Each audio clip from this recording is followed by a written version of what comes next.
एक बार फिर से वेलकम है आपका हमारे चैनल स्टोरी हब में। अजनबी हम सफ़र के पार्ट 2 की शुरुआत करते हैं।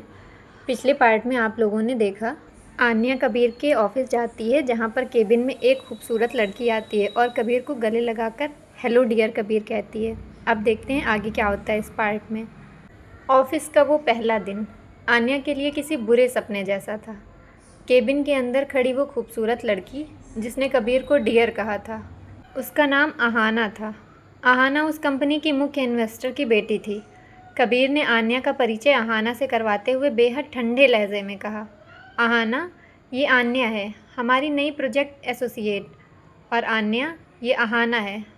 आहाना ने हाथ मिलाते हुए कहा, हाय, मैं कबीर की होने वाली मंगेतर। होने वाली मंगेतर शब्द आन्या के कानों में पिघले हुए शीशे की तरह लगा। ट्रेन की वो बातें, मरीन ड्राइव वाली शाम, वो बारिश की बूंदें और कबीर का वो मासूम चेहरा, सब कुछ आन्या को एक धोखा सा लगने लगा।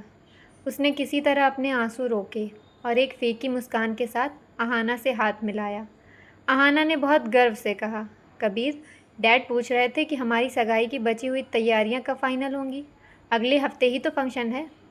कबीर ने सिर्फ सिर हिलाया और आन्या से कहा, मिस आन्या, आप अपने डेस्क पर जा सकती हैं। अगले कुछ दिन आन्या के लिए किसी अग्नि परीक्षा से कम नहीं थे।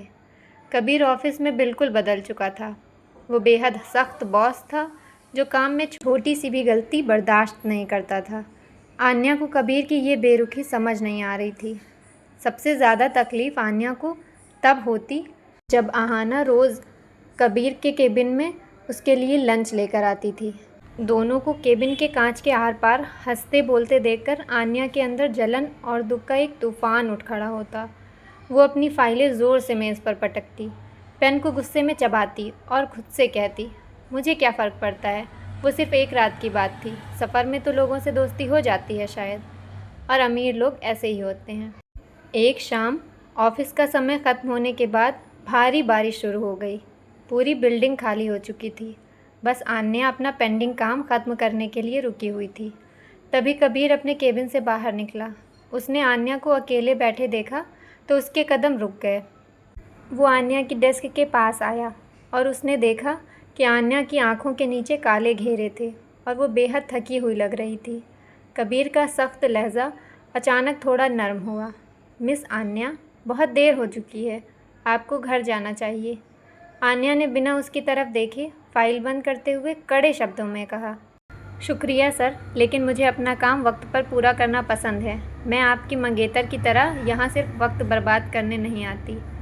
आन्या की बात सुनकर कबीर के चेहरे पर एक अजीब सी बेबसी छा गई। उसने आन्या का हाथ पकड़ा और उसे अपनी तरफ घुमाते हुए कहा, आन्या, तुम जो देख रही हो वो पूरा सच नहीं है। आन्या ने झटके से अपना हाथ छुड़ाया। उसकी आंखों में जलन और गुस्सा साफ दिख रहा था। उसने ज़ोर से बोलते हुए कहा, सच क्या है कबीर? यही ना कि ट्रेन में तुमने मेरे साथ सिर्फ टाइम पास किया, मरीन ड्राइव पर मुझसे झूठ बोला। जब तुम्हारी सगाई होने वाली है तो तुमने मुझे वो सब सपने क्यों दिखाए? कबीर ने एक गहरी सांस ली, दीवार का सहारा लिया और उसकी आंखें नम हो गईं। उसने धीरे से कहा, क्योंकि मैं मजबूर हूँ आन्या। ये सगाई मेरी मर्ज़ी से नहीं हो रही है। ये सब घर वालों का किया धरा है। मेरे डैड का बिज़नेस डूबने की कगार पर था और आहाना के पिता ने इस शर्त पर मदद की कि मैं आहाना से शादी करूंगा। माँ बाप की इज़्ज़त और परिवार को बचाने के लिए मुझे इस सौदे के लिए हाँ करना पड़ा। मेरे पास कोई रास्ता नहीं था। कबीर की ये बात सुनकर आन्या एकदम सुन रह गई। उसे समझ आ गया कि कबीर की आंखों में जो बेरुखी थी वो दरअसल उसका दर्द था।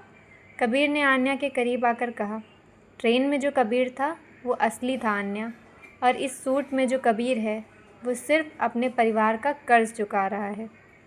अगले 3 दिन बाद मेरी सगाई है और मैं खुद को चाह कर भी नहीं रोक पा रहा हूँ।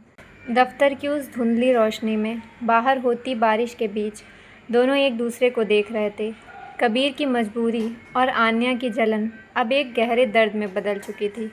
सगाई में सिर्फ 3 दिन बचे थे और दोनों के बीच की दूरियां और उलझनें अब एक नए मोड़ पर पहुंच चुकी थी। क्या कबीर की सगाई आहाना से हो जाएगी या कबीर अपने घर वालों को आन्या के बारे में बताएगा? इन सब सवालों के जवाब आपको मिलेंगे नेक्स्ट पार्ट में। प्लीज़ जब तक के लिए चैनल को सब्सक्राइब कर दीजिएगा और नोटिफिकेशन ऑन रखिएगा। थैंक यू, शुक्रिया, मेहरबानी।